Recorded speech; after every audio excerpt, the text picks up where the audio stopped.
제가 한 절, 여러분들이 한 절 이렇게 교독해 읽다가 마지막 절 같이 읽겠습니다. 신약적으로 우리가 364페이지가 되겠습니다.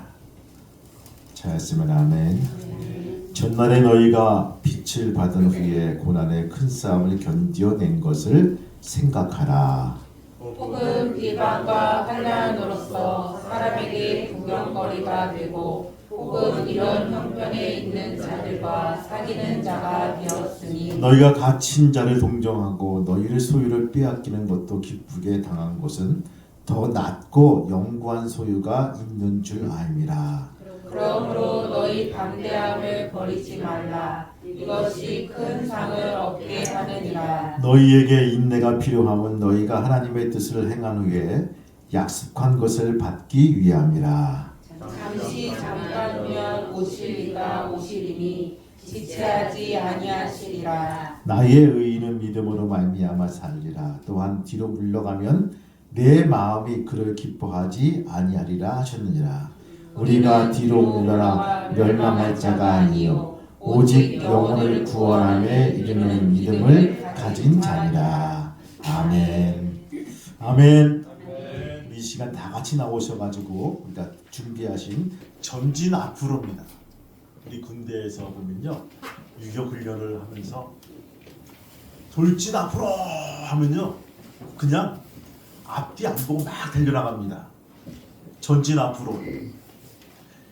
디모데전서 4장 말씀 보니까 이 모든 일에 전심전력하여 너의 진보를 모든 사람에게 나타내게 하라. 이 권면은요, 바울이 디모데에게 준 것만 아니라 모든 성도들에게 주신 말씀입니다. 사람은 누구나 다 진보, 즉 전진해야 됩니다. 여러분들, 이 내비게이션 보시면요, 우리가 항상 앞으로 가게 돼 있어요. 그렇죠? 뒤로가 없습니다. 지나온 길을 다시 한번 가시겠습니까? 이거 없어요. 때문에 항상 우리가 목적지를 정해놓으면요, 앞으로 우리에게 제시해주고 있다는 것입니다. 자신의 이상과 목표를 설정해 놓는다면요, 그 목표를 향해서 끊임없이 전진해 나가야 됩니다. 세상이 이렇게 발전하고 발달된 것은 끊임없는 인간의 전진이 있었기 때문입니다. 우리의 육신도 자라야 됩니다. 그 안에는 우리의 인격도 자라야 됩니다.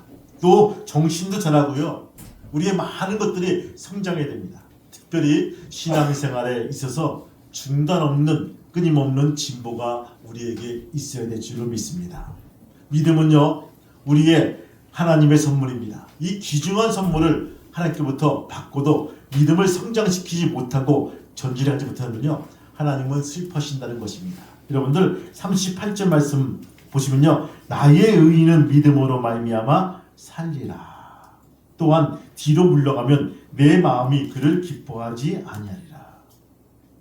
이렇게 일러주고 있어요. 그러면서 우리는 뒤로 물러나갈 멸망한 자가 아니요 오직 영혼을 구원함에 이르는 믿음을 가진 자라. 뒤로 물러간다는 말, 무슨 말이죠? 후퇴한다는 말입니다. 철회하고 뒤로 끌려간다는 것입니다. 뒤로 물러간다는 사람은요, 자신의 목적이나 계획을 쉽게 철회해버리는 사람입니다. 그리고 남의 뒤를 끌어내리는 사람입니다. 신앙생활도 보면요, 자신만 주저하지 않는 것이 아니라 남까지 주저앉히는 사람들이 많이 있어요. 가끔씩 그러지 여러분들, 여러분 주변에 안 돼, 이건 절대 안 될 거야, 하늘이 두 쪽 나도 안 돼, 이런 사람들이 있어요. 여러분들, 그런 사람들은요, 그쵸? 뭐 경험적인 삶이 있겠지만 우리가 왜 모여서 기도할까요? 왜 하나님을 바라보게 될까요? 안 되기 때문에 하나님을 바라보고 기도하는 거예요. 하나님은 다 보고 계십니다. 그러니까 본문에 뒤로 물러간 사람들은요, 자신도 주저하고 남도 끌어내는 사람을 말해주고 있습니다. 하나님은요, 모든 것을 앞으로 가게끔 우리에게 지어 놓았다는 것입니다. 그것이 창조의 원리예요. 여러분, 군뱅이도 지렁이도 이 개미들도 앞으로 나아갑니다. 하수살이도 앞으로 날아갑니다. 자동차도 비행기도 사람도 앞으로 나갑니다. 언젠가 이게 비행기를 타는데, 여러분 재밌는 게, 제가 알고 있는 비행기는요, 후진기아가 없더라고요. 여러분 혹시 그거 봤습니까? 후진기아 있는 비행기? 가끔씩 있는 비행기도 있는 것 같아요. 근데 제가 타고 있는 비행기, 제가 탄 비행기 중에는 후진기가 없기 때문에 이 비행기가 이렇게 누가 끌어주더라고요. 견인차가 끌어가지고, 그렇죠? 이렇게 끌어놓더라고요. 활주로로. 아, 그렇구나. 앞으로 가게끔 되어 있구나. 여러분, 우리도 앞으로 가게 되어 있던 것입니다. 지구도 뒤로 돌지 않고 앞으로 돈다는 것입니다. 이것이 창조의 원리라는 것들입니다. 출애굽기 14장 12절 말씀 보니까요. 홍해 앞에선 이스라엘 백성들이 애굽으로 돌아가는 것이 광야에서 죽는 것보다 낫다라고 소리치며 원망합니다. 출애굽기 16장 말씀 보니까 신광야에 이른 이스라엘 백성들이 광야에서 굶어 죽는 것보다는 애굽의 고기 가마 옆에서 실컷 먹고 죽는 것이 좋을 뻔했다라고 하나님을 원망하고 모세를 원망하는 장면이 나옵니다. 먹고 죽자는 거예요. 근데 하나님은 여러분들 이게 들으셨어요. 그래? 너희들은 죽기를 원하는구나. 먹는 걸 쏙 뺏고 너희는 죽기를 원하는구나. 그래, 너희들 죽여주마. 하나님의 생각이란 부분입니다. 여러분, 그것은요, 하나님이 주신 것과 적과 꿀이는 땅에 전진하는 생각도 없었고 오직 뒤돌아가라는 궁색과 궁리에 빠져있는 모습들을 보게 됩니다. 본문 말씀을까 뒤로 물러가면 내 마음이 저를 기뻐하지 아니하리라. 이렇게 말씀해주고 있어요. 여러분, 뒤로 물러가면요 멸망할 자라고 일러주고 있습니다. 어떤 사람이 뒤로 물러가는 사람일까요? 여러 가지 원인도 있고 조건도 있을 수 있습니다. 그러나 여러분 본문에 보니까요 모이기를 힘쓰지 아니하는 사람이라고 되어 있습니다. 여러분들 우리가 25절 말씀 보니까요 우리에게 일러주고 있죠. 모이기를 패하는 어떤 사람들의 습관과 같이 하지 말고 오직 권하여 그날의 가까움을 볼수록 더욱 그리하자. 사도행전 2장 말씀 보니까요 초대교회는 날마다 교회에 나왔다고 되어 있어요.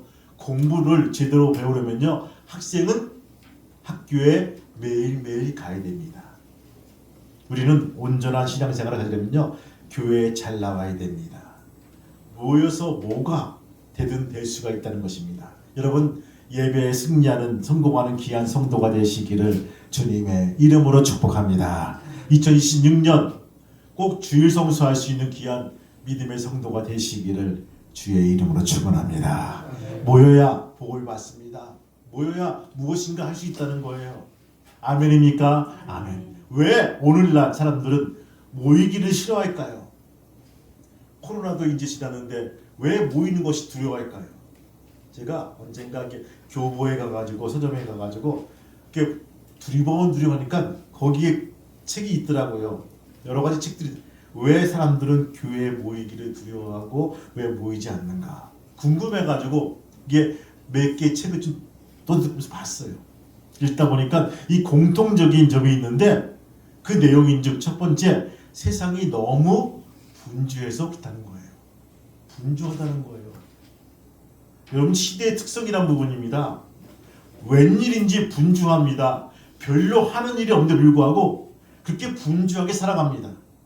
그러니까 주일날 교회에 나와서 1시간 예배 드리는 것도 그렇게 어려울 수가 없다는 것입니다. 왔다가도 여러분들 예배가 끝나면 무섭게 가야 된다는 거예요. 또 가서 할 일도 없어요. 근데 무섭게 가야 된다는 거예요. 이렇게 생활이 번잡하고 분주하면요 신앙생활 하기가 참 어렵다는 거예요.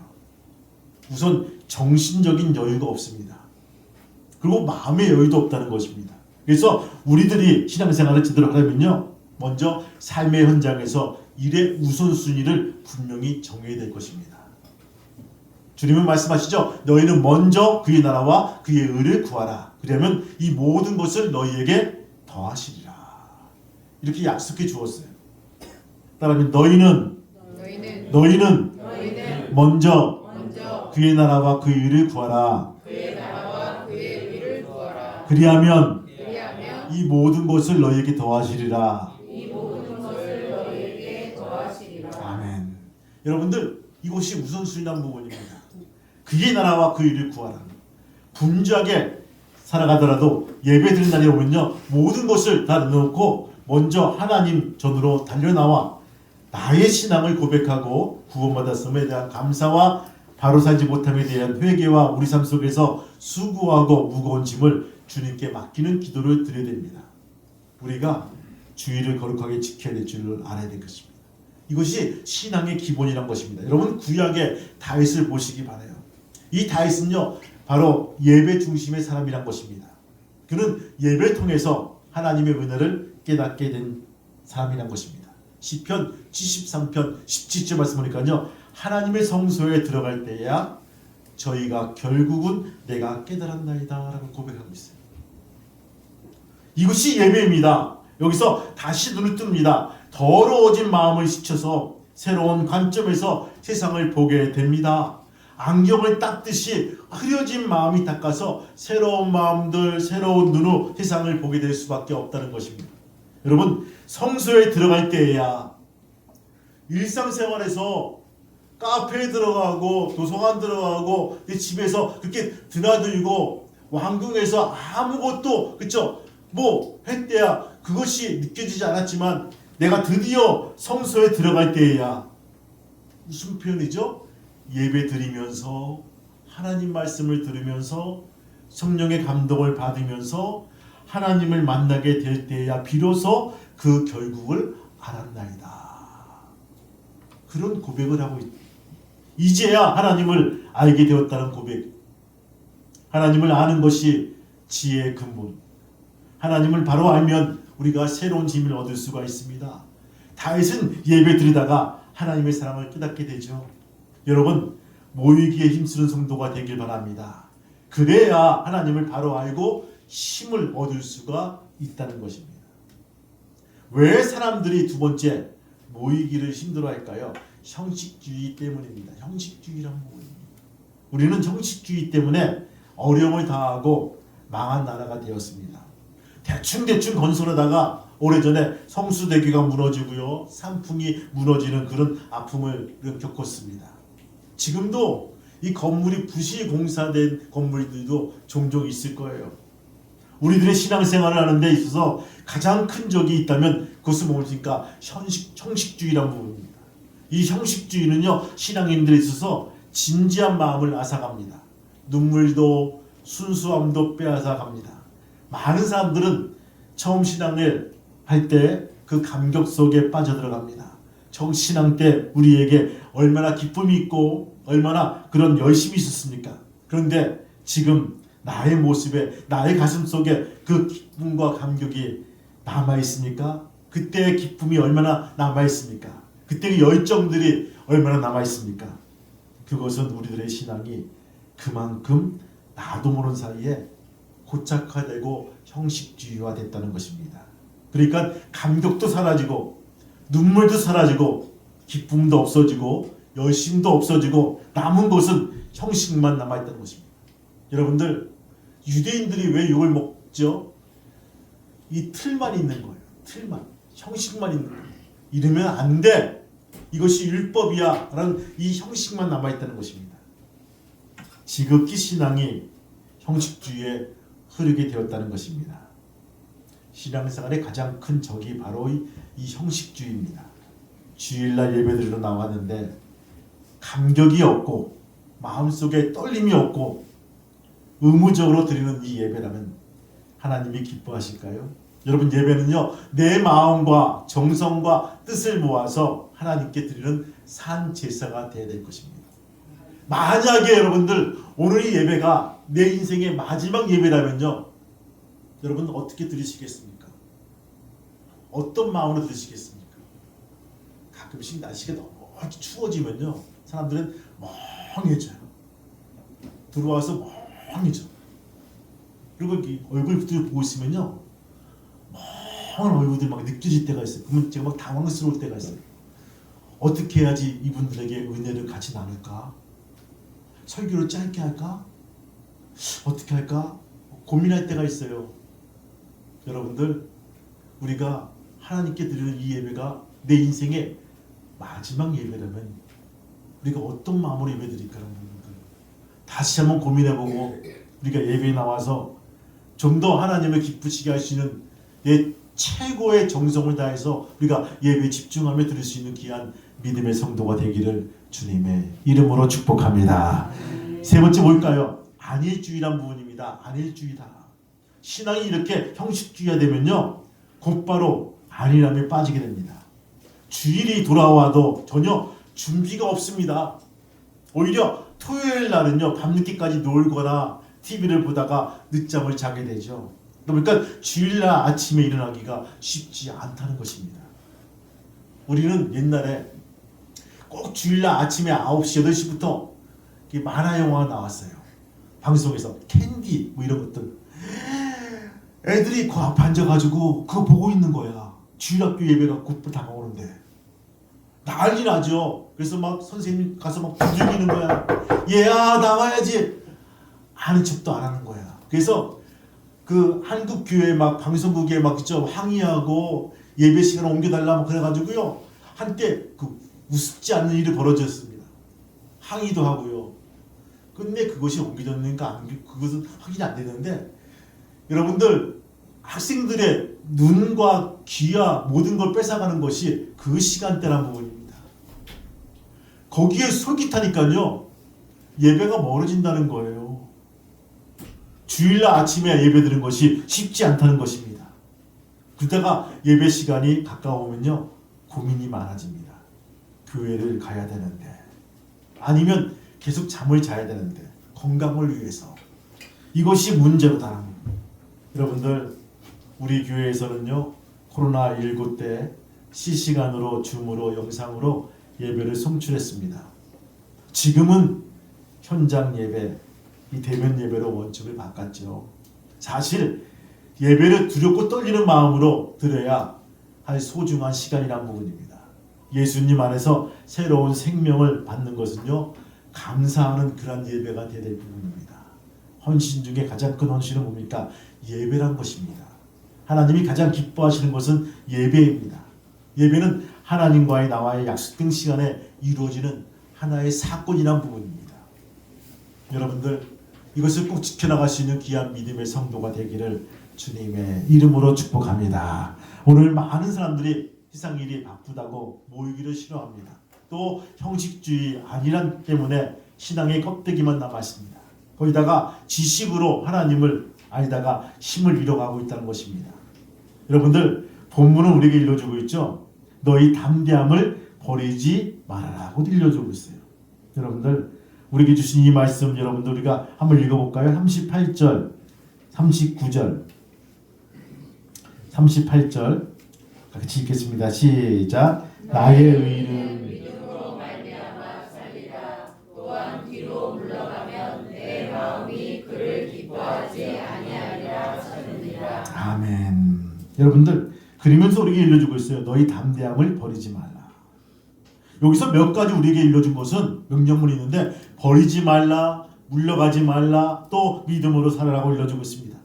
근데 여러분들, 오늘 우리에게 가장 중요한 부분들은요, 담대함을 버리지 말라. 35절 같이 한번 읽겠습니다. 35절 시작. 그러므로 너희 담대함을 버리지 말라. 이것이 큰 상을 얻게 되느니라. 아멘. 여기 이 담대하다는 말은요, 겁이 없고 용기가 많다는 말입니다. 다른 말하면 확신이란 것입니다. 확신이 가진 사람은요, 흔들리지 않습니다.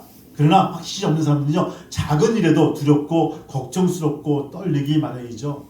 확신 있는 사람은요, 어떤 환경과 조건 속에서도 던져질지라도 자신의 믿음으로 승리할 수가 있습니다. 히브리서 기록된 목적 중에 가장 큰 것은요, 고난받는 성도들에게 위로와 용기를 주려는 것입니다. 언젠가 그 영화를 보는데, 폴인가요? 바울 이야기를 이 영화로 만들어서 찍은 그런 음성이 있어요. 로마의 길거리에 믿는 사람들을 잡아다가 거기에 기둥에 세웁니다. 같이 묶어요. 가로등에다가. 지나간 사람들이 뭐 이렇게 발라요. 기름을 발라요. 저게 뭐 하는 것인가 이렇게 봤어요. 처음에는 살아있는데 막 기름을 바르는 거예요. 이따가 기름을 밤이 되니까 거기다가 불을 붙이는 거예요. 산 사람한테 가로등 역할을 하더라고요. 그러면서 믿는 저희들, 믿는 저 사람들에게 아주 적절하게 예수를 믿지 말라고 배교하라고 그렇게 일러주는 하나의 심볼이 그 가로등에다 사람을 산채로 매달아 가지고 이렇게 불을 붙이는 것. 야, 그런 거 보고 있으면 얼마나 오금이 저릴까. 여러분들, 그쵸? 얼마나 무서울까란 부분들. 이런 겪고 있는 두려움과 공포 때문에 그들은요 매일매일 삶 속에서 사느냐 죽느냐 이런 갈등의 구조를 가지고 산다는 것입니다. 여러분, 당시 기독교인들은요 로마 정부의 박해를 받고 있었습니다. 예수 믿는다는 이유로 옥에 갇히거나 재산을 빼앗기고 직장에서 쫓겨나고 많은 고통을 따랐습니다. 쫓겨나고 빼앗기는 박해 속에서 성도들이 흔히 겪을 수 있는 두려움과 공포 때문에 담대함을 버리고 뛰쳐나간다는 것입니다. 오늘 히브리서 기자는 말합니다. 담대함을 버리지 말라라고 분명히 우리에게 상기시켜주고 있습니다. 여러분, 그러면서 32절 말씀 보니까요, 바로 전날에 너희가 빚을 받은 후에 고난의 큰 싸움을 견뎌낸 것을 생각하라. 무슨 말이죠? 예수 그리스도를 구주로 영접하여 그리스도인이 된 후에, 그리고 고난의 큰 싸움을 참여한 것은 믿는 이들의 핍박하는 자들에 대해서 당당히 대항하며 목숨조차 기꺼이 내어놓았던 그 용기 있는 신앙의 행위를 기억하라고. 예를 들어 봅시다. 여러분, 짐승의 가죽을 쓰고 사냥개에게 물어 뜯겨 죽임을 당하는 우리 신앙의 선조들, 수많은 구경꾼들 앞에서 콜로세움 경기장 앞에서 사람 맹수와 싸우다가 죽임을 당한 그런 순교자들, 또한 기름을 흠뻑 젖은 인간 횃불이 되어서 죽어가면서도 이런 말 할 수 없는 모욕거리와 구격거리로 되어버린 그리스도인들을, 그로부터 배반치 아니하고 신앙을 지킨 역사 속에 그리스도인들을 너희들이 생각하라는 부분입니다. 그들의 담대한 용기를 배우라고 우리에게 일러주고 있다는 것입니다. 그리고 그들의 용기 있는 행동을 또 우리에게 일러주고 있습니다. 33절 말씀 보니까 비방과 환난 속에서 사람들에게 구경거리가 되고 혹 이런 형편에 있는 자들로 사귀게 된 자 되었으니, 무슨 말이죠? 요즘 말로 뜨는 사람들, 권세와 힘이 있는 사람을 가까이 하려고 애를 쓰는 사람, 이런 사람들이 많습니다. 그러나 세상에서 비난받는 사람들, 죄인 취급하는 사람들을 가까이 하려는 사람들은 별로 없습니다. 왜 없을까요? 그들과 사귀면요 희생과 대단한 용기가 필요하기 때문입니다. 여러분, 그때 예수 믿는 것이 항상 위험의 표적이 되었으며 그런 이들이 가까이 하는 사람은 동일한 취급을 받는 시대이기에 그들과 영적인 규제가 있었습니다. 아무리 자기에게 불이익이 온다 할지라도 하나님의 영광을 위해서 이러다가 순교하고 핍박을 받는 자들과 함께 고난을 누리려는 그리스도인이 있었다는 것입니다.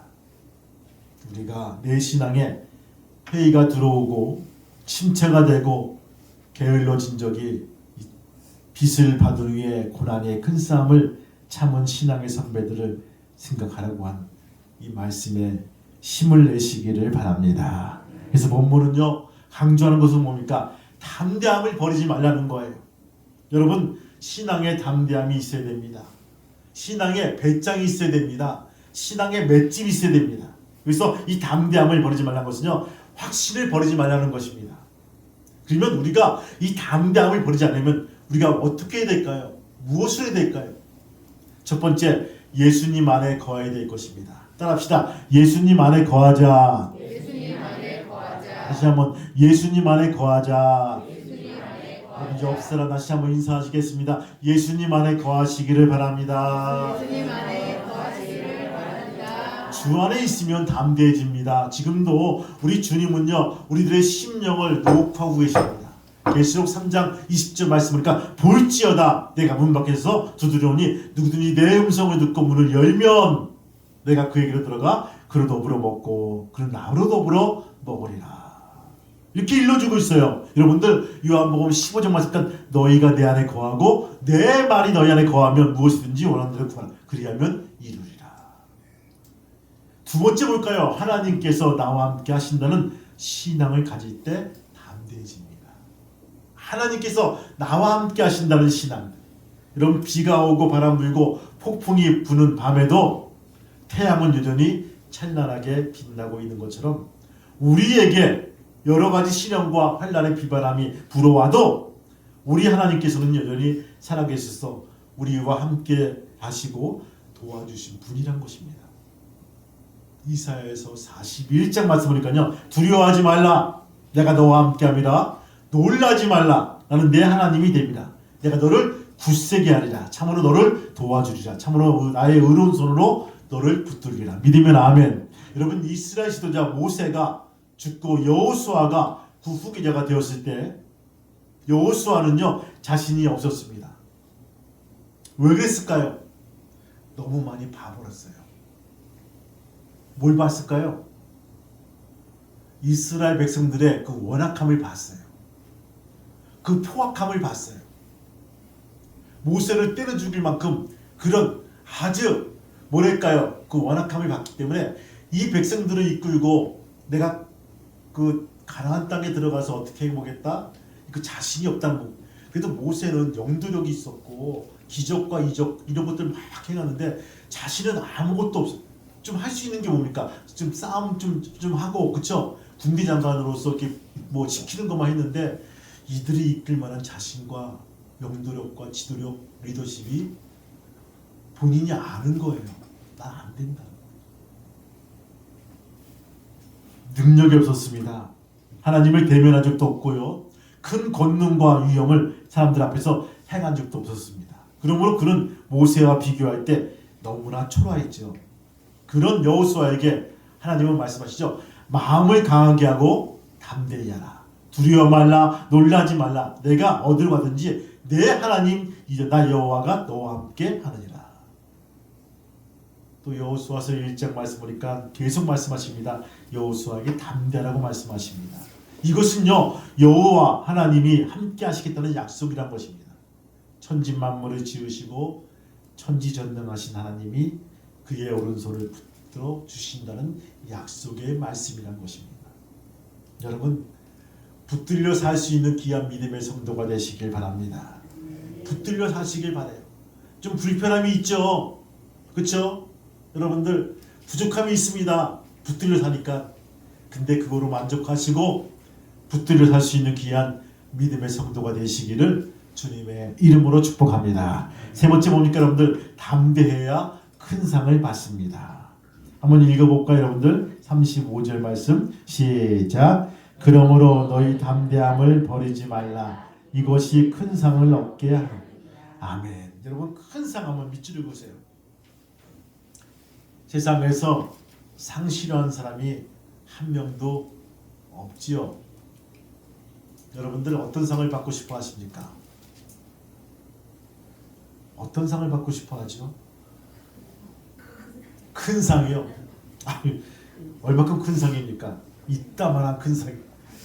여러분들 운동장에서 뛰고 달리는 선수들이 무엇을 바라고 열심히 뛰고 달립니까? 상 하나 바라보고 달립니다. 상 하나 때문에 그들은 고통을 참고 감수합니다. 그야말로 사랑이 뭐길래가 아니라 상이 뭐길래라는 부분입니다. 여러분, 세계에서, 세상에서 가장 큰 상이 있어요. 무슨 상이죠? 아니 너무 그런 말 하지 마요.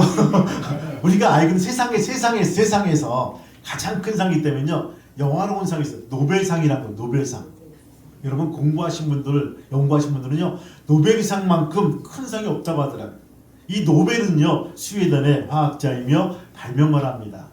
1863년 폭약을 발명하고 공장을 세워서 폭약을 만들기 시작하죠. 그런데 그 과정에서 공장이 폭파해서 동생과 종업원 4명이 희생되고 비유를 겪게 됩니다. 그는 그 후에 폭약 때문에, 그쵸? 거부가 되었고, 그는 마지막 죽으면서 유언하기를 인류 복지에 가장 구체적으로 공헌한 사람들에게 나누어 주라며 자기의 전 재산을 내놓았다는 거예요. 그래서 노벨상은요, 분야별로 나누어 주는데 매년 12월 10일 날 스웨덴 국왕이 직접 금메달과 115만 달러, 약 14억 정도의 상금을 준다고 합니다. 여러분, 우리나라에도 2024년도 한강이라는 작가가 노벨 문학상을 받은 적이 있죠. 근데 본문의 큰 상은요, 하나님이 주시는 상이란 부분입니다. 큰 분이 주시는 상이기 때문에 큰 상이란 것이죠.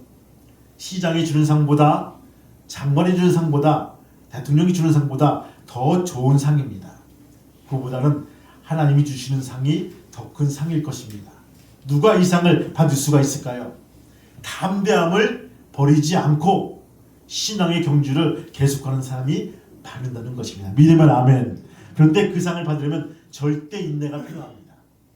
오직 믿음은 전진뿐입니다. 여러분들, 제가 안타까운 사람이 뭡니까? 잘 가다가, 열심히 가다가 마지막 순간에 포기한 사람.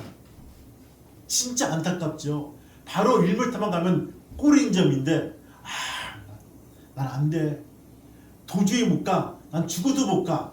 이런 사람들이 있어요. 진짜 안타깝죠. 그 꼴에 있는 밭 때면요, 아마 길을 쓰고 갔을 거예요. 전진할 때 목표를 바라보고 가야 됩니다.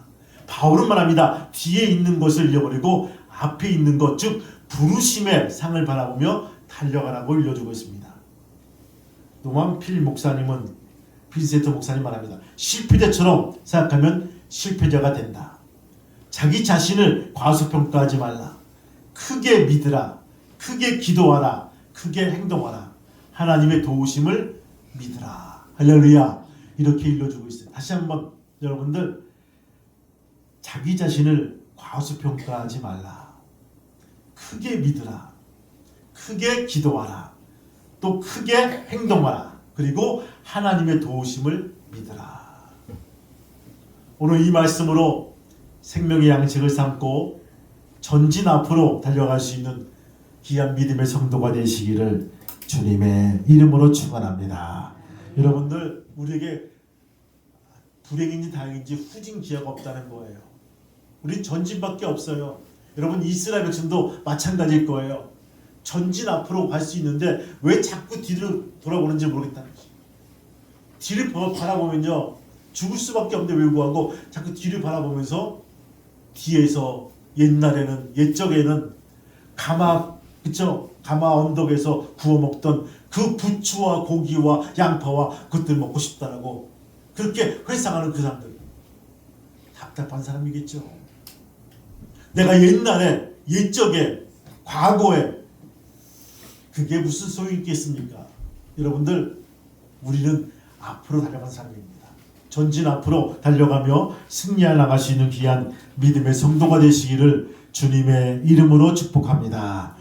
찬송하겠습니다. 찬송하고 기도하겠습니다.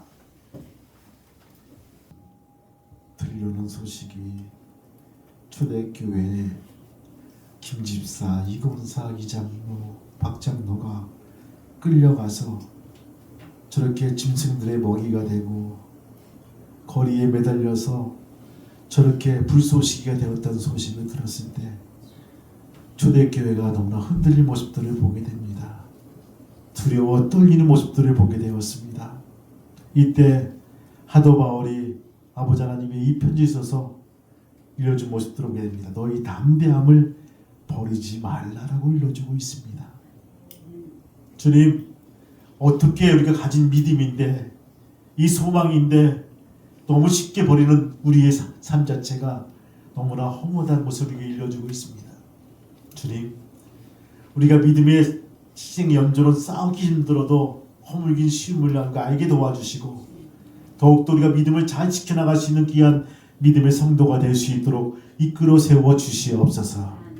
담대함을 버리지 말게 도와주시고, 이미 상이 있음을 알게 도와주셔서 아버지, 그것을 통해서 우리가 전진 앞으로 나갈 수 있는 귀한 믿음의 성도가 될 수 있도록 허락하여 주옵소서. 오늘도 승리했습니다. 믿음을 갖게 도와주시고 주 앞에 달려나가는 귀한 믿음의 성도가 될 수 있도록 허락하여 주옵소서. 예수님의 이름으로 감사하며 기도하옵나이다. 아멘. 다 손을 잡으세요.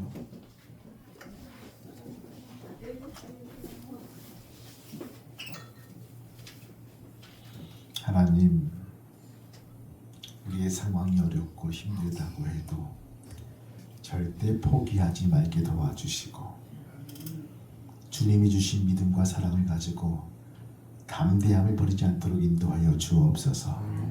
내 안에 계신 주님을 바라보게 도와주시고 나와 함께 하시는 주님을 믿고 나가는 귀한 믿음의 성도가 되게 도와주옵소서. 그래서 하나님, 우리가 우뚝 서고 승리했을 때 내가 이것을 버리지 아니해서 승리했다는 놀라운 고백을 많은 사람들 앞에서 간증해 나갈 수 있는 귀한 믿음의 성도가 될 수 있도록 허락하여 주옵소서. 일주일 동안 이들을 파송합니다. 주님, 담대함을 가지고 승리하게 도와주시고 어떠한 상황 속에서도 타협하지 아니하고 승리 나가는 귀한 믿음의 성도가 되게 도와주시옵소서.